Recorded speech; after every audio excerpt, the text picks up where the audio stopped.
क्या कभी आपने सोचा है कि बाहर मूसलाधार बारिश हो रही हो, आसपास कोई ना हो और अचानक एक आम सी रात एक भयानक सपने में बदल जाए? आज हम एक ऐसी ही दिल दहला देने वाली केस स्टडी पर चर्चा करने वाले हैं, जो सीधे हमारे पास आए कुछ बेहद खौफनाक सोर्स मटेरियल से ली गई है। इस कहानी को बिना पैरों वाला मॉनसून मैन के नाम से जाना जाता है। जब भारी बारिश सब कुछ अपनी धुंध में छिपा लेती है, तो उस अंधेरे में आखिर क्या पनपता है? आज हम इसी रहस्य से पर्दा उठाएंगे। अब ये सवाल अपने आप में ही कितनी सिहरन पैदा करता है ना, जब भारी बारिश की वजह से आसपास कुछ भी साफ ना दिखे और सड़कें बिल्कुल सुनसान हो, तो आखिर वहां क्या छुपता है? ये सिर्फ एक डर नहीं है, ये एक ऐसी मनोवैज्ञानिक स्थिति है जहां हम खुद को प्रकृति और अनजानी ताकतों के आगे बिल्कुल बेबस महसूस करते हैं। और हमारे सोर्स मटेरियल ने इसी अकेलेपन, इसी डर को इस पूरी घटना का आधार बनाया है। वैसे लोक कथाओं में बारिश की रात का कॉन्सेप्ट काफी पुराना और जाना माना ट्रोप है। इसका सीधा सा मतलब है एक ऐसा भयानक तूफान जो आपको बिल्कुल अकेला कर दे और किसी डरावनी अलौकिक घटना के लिए एक परफेक्ट स्टेज सेट करे। और आज की हमारी चर्चा के मुख्य व्यक्ति 32 साल के समीर के साथ जो हुआ, वो किसी ऐसे ही खौफनाक माहौल का नतीजा था। ये कोई मामूली इत्तेफाक बिल्कुल नहीं था। तो चलिए देखते हैं कि इस पूरी ट्रेजेडी की शुरुआत आखिर हुई कैसे।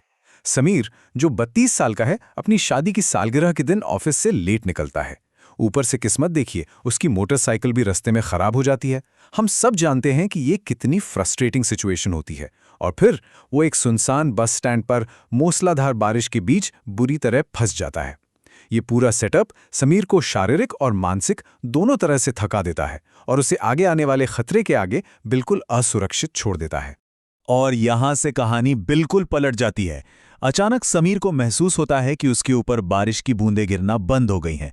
आसपास मूसलाधार बारिश हो रही है, पर उस पर एक भी बूंद नहीं गिर रही। सोर्स मटेरियल के मुताबिक जब समीर ऊपर देखता है, तो उसे अपने पास एक अजनबी खड़ा दिखता है, जिसने एक लंबा गाउन, काली टोपी और डार्क सनग्लासेस पहने हुए थे। वो चुपचाप अपनी छतरी समीर के साथ शेयर कर रहा था। सच कहूं तो ये दृश्य अपने आप में काफी अजीब और बेचैन कर देने वाला है। तभी वो अजनबी कुछ ऐसा कहता है जो वहां के माहौल को और भी भारी बना देता है। वो कहता है, ये दुनिया कितनी अजीब है, कहीं बारिश है तो कहीं सूखा, कहीं जीवन है और कहीं मौत। इन शब्दों का धीमापन और उनका गहरा अर्थ आने वाले खतरे का एक बहुत ही साफ इशारा था। समीर इतना घबरा गया था कि उसे समझ नहीं आया क्या जवाब दे।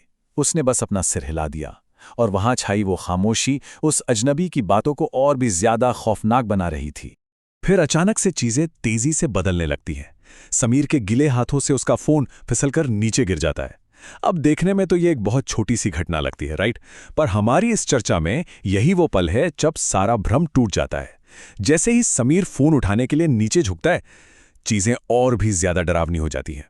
ये एक स्लो बर्न रिवील की शुरुआत थी, जो किसी की भी धड़कनें तेज कर दे। जैसे ही समीर की नजर नीचे जमीन पर पड़ती है, उसे जो दिखता है वो सच में रोंगटे खड़े कर देने वाला था। उस अजनबी के जूतों के अंदर पैर थे ही नहीं, बिल्कुल खाली। जो शख्स उसे अभी छतरी दे रहा था, वो कोई आम इंसान नहीं था। सोचिए, ऐसे हालात में किसी की भी क्या हालत होगी। ये एक ऐसी खोज थी जो किसी के भी होश उड़ा सकती है। जैसे ही समीर को इस बात का एहसास होता है, उसके अंदर डर का एक भयानक सैलाब उमड़ पड़ता है। वह अजनबी हवा में तैर रहा था। समीर को तुरंत समझ आ जाता है कि सुरक्षा का जो थोड़ा बहुत एहसास उसे हो रहा था, वो पूरी तरह टूट चुका है। वह बस स्टैंड, जिसे वो अब तक सिर्फ सुनसान समझ रहा था, वो दरअसल जीवित लोगों से पूरी तरह खाली था। अब वहां सिर्फ समीर था और वो मायावी साया। ये एक ऐसा मनोवैज्ञानिक डर है जो इंसान को अंदर से पंगु बना देता है। बुरी तरह घबराया हुआ समीर मदद के लिए जल्दी से अपनी पत्नी रेशमा को मैसेज करने की कोशिश करता है, पर तभी वो साया धीरे से फुसफुसाता है, रेशमा को यहां बुलाना ठीक नहीं होगा समीर। सच बताऊं तो ये इस पूरी घटना का सबसे भयानक हिस्सा है। वो एंटिटी ना सिर्फ समीर का नाम जानती थी, बल्कि उसकी पत्नी का भी। इस मनोवैज्ञानिक घुसपैठ से ये साफ हो जाता है कि कोई आम डर नहीं है। ये साया सीधे समीर के दिमाग और उसकी निजी जिंदगी पर हावी हो रहा था। और ये डर देखते ही देखते एक जानलेवा भाग दौड़ में बदल जाता है। समीर वहां से बेतहाशा भागकर सड़क किनारे एक बेंच तक पहुंचता है, पर अचानक वहां भी उसके सर पर बारिश गिरना बंद हो जाती है। वो छतरी वाला अजनबी वहां भी मौजूद था, दहशत में आकर समीर कोहरे और धुंध से भरी मेन सड़क पर अंधाधुंध भागने लगता है। एक तरफ उसकी बढ़ती हुई दिल की धड़कन और दूसरी तरफ ये ना खत्म होने वाला पीछा, दोनों मिलकर इस सिचुएशन को हद से ज्यादा डरावना बना देते हैं। और यहीं आकर एक आखिरी खौफनाक सच सामने आता है। जो पहले एक मददगार अजनबी का भेस था, वो लंबा गाउन, टोपी और डार्क सनग्लासेस, वो पलक झपकते ही गायब हो जाता है। जैसे ही सड़क के बीचों बीच एक तेज बिजली चमकती है, समीर उस साये का असली चेहरा देखता है। हवा में तैरता हुआ, सिर्फ ऊपरी धड़ और पूरी तरह से काली आंखें, जिनसे खून बह रहा था। ये सीधा कंट्रास्ट दिखाता है कि कैसे शुरुआत में एक अच्छा दिखने वाला रूप अचानक एक खूनी और भयानक सच्चाई में बदल गया। ठीक उसी वक्त ये पूरी घटना अपने क्लाइमैक्स पर पहुंचती है। सड़क पर एक बस तेजी से समीर की तरफ आ रही होती है और अचानक न जाने कहां से वहां एक अदृश्य भीड़, एक फैंटम क्राउड प्रकट हो जाती है। ये भीड़ वहां पूरी तरह से अफरा तफरी मचा देती है और समीर को सीधे उस आती हुई बस के सामने धकेल देती है। ये एक ऐसा धक्का था जिसे किसी भी हालत में रोका नहीं जा सकता था। एक ऐसा वार जो पूरी तरह से अदृश्य ताकतों का था। यहां आकर ना खौफ का रूप बिल्कुल बदल जाता है। अब ये सिर्फ डर नहीं रहा, बल्कि एक बेहद दुख दर्द भरी सच्चाई बन चुका था। समीर जिंदा तो बच गया, लेकिन बस के नीचे आकर उसके शरीर का निचला हिस्सा पूरी तरह से कुचला जा चुका था। उसने हमेशा के लिए अपने पैर खो दिए थे। सोर्स मटेरियल का विश्लेषण करने पर एक बहुत ही दिल दहला देने वाली बात सामने आती है कि समीर दरअसल उस प्रेत आत्मा के खोए हुए अंगों का एक रिप्लेसमेंट, यानी एक विकल्प बन गया था।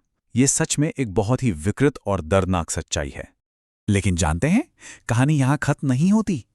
जब समीर की पत्नी रेशमा इस घटना की तह तक जाने की कोशिश करती है, तो उसे एक और खौफनाक सच का पता चलता है, और वो सच इस एक नंबर के इर्द गिर्द घूमता है। नंबर 10। ये नंबर उस अकेले बस स्टैंड के अभिशाप की क्रूर गणित को दर्शाता है। इस शाप का इतिहास देखें तो वो और भी ज्यादा डराने वाला है। 10 साल पहले ठीक उसी जगह पर एक भयंकर एक्सीडेंट हुआ था जिसने इस प्रतिशोधी आत्मा को जन्म दिया। तब से लेकर हर मॉनसून में ठीक उसी जगह पर हर साल एक नए शिकार को निशाना बनाया जाता है। और आज के समय में देखें तो दुर्भाग्य से समीर इसी दशकों पुराने अंतहीन चक्र का ताज़ा शिकार बन गया था। इससे ये साफ हो जाता है कि समीर सिर्फ गलत समय पर गलत जगह नहीं था, बल्कि वो एक बहुत बड़े श्राप के जाल में बुरी तरह फंस गया था। तो आखिर ये श्राप काम कैसे करता है? सोर्स मटेरियल के मुताबिक ये पूरी तरह से एक बदले के चक्र पर टिका हुआ है। उस एंटिटी की सबसे बड़ी पहचान उसकी वो काली आंखें हैं, और हर शिकार को उस आत्मा के गायब अंगों की भरपाई करने के लिए इस्तेमाल किया जाता है। पर सबसे दुख की बात यह है कि इस डरावने हादसे के बाद समीर काफ़ी गहरे अवसाद यानी डिप्रेशन में चला गया, और आगे चलकर उसकी मौत हो गई। ये श्राप सिर्फ इंसान का शरीर ही नहीं, बल्कि उसकी आत्मा को भी तोड़ कर रख देता है। इस पूरे विश्लेषण के अंत में हमारे सामने एक बहुत ही गंभीर और परेशान कर देने वाला सवाल खड़ा होता है। अगर इस खौफनाक साइकिल को सच में हर मॉनसून में एक नए विकल्प, एक नए शिकार की तलाश होती है, तो अगली भारी बारिश में जब सड़कें फिर से पूरी तरह सुनसान होंगी, वो बस स्टैंड का साया आखिर किसे अपना अगला शिकार बनाएगा? अब अगली बार जब भी किसी को भारी बारिश में कोई सुनसान सड़क दिखेगी ना, तो ये सवाल जरूर जहन में आएगा। आज के इस विश्लेषण में हमारे साथ जुड़े रहने के लिए बहुत